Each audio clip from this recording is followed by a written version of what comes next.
Yan, daming tilapia mga idol oh. Mga dalag pati oh.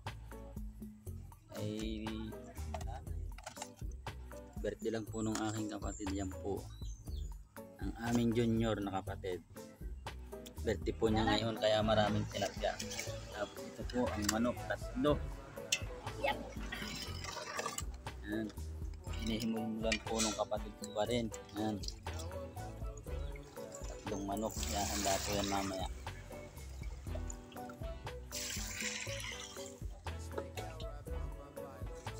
Itong papaya, huhugasan pa ito Ate Vita ha. Hindi yan ay tinubigan ko lang. Ito yata sa labas. Sa labas yata yung tabo.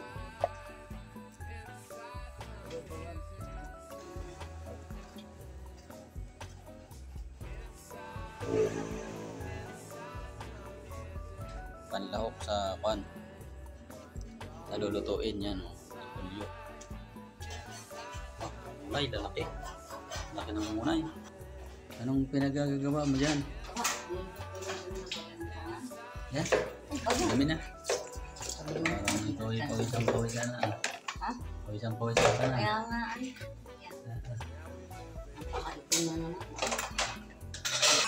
Kumain na ba kayo?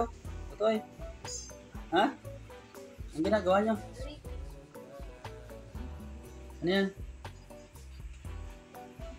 Aba, kain na kayo. Kain na muna doon.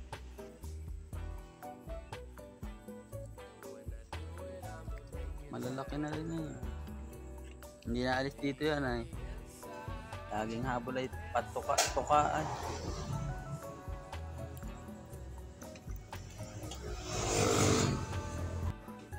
Hindi ko pala ito nailak kagabi.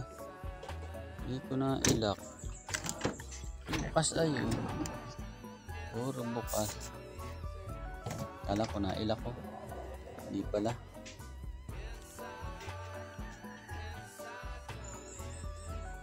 Happy birthday po dun sa aking kapatid. Mga idol, ayun po.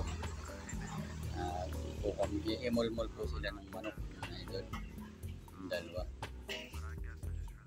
Panghanda mamayang hapon.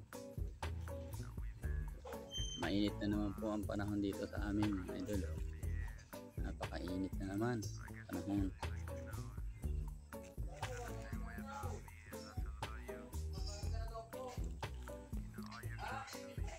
Ganda nun oh. Halaman. Ganda yung halaman.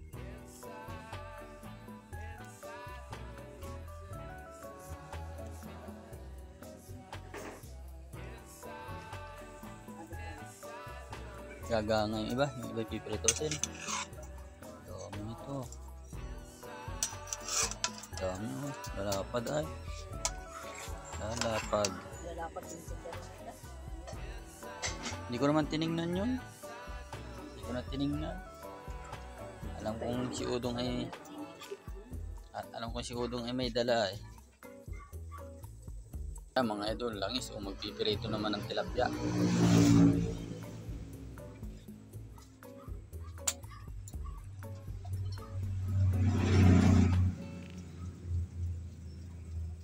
Painiting maigi bago ilagay ang tilapia.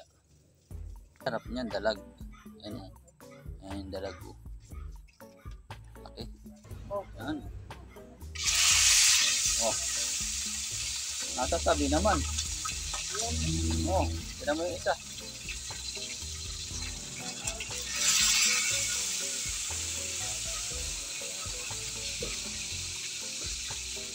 May prekos na mga idol. Lakas ng apoy. Luto agad yan. Pretos na yan.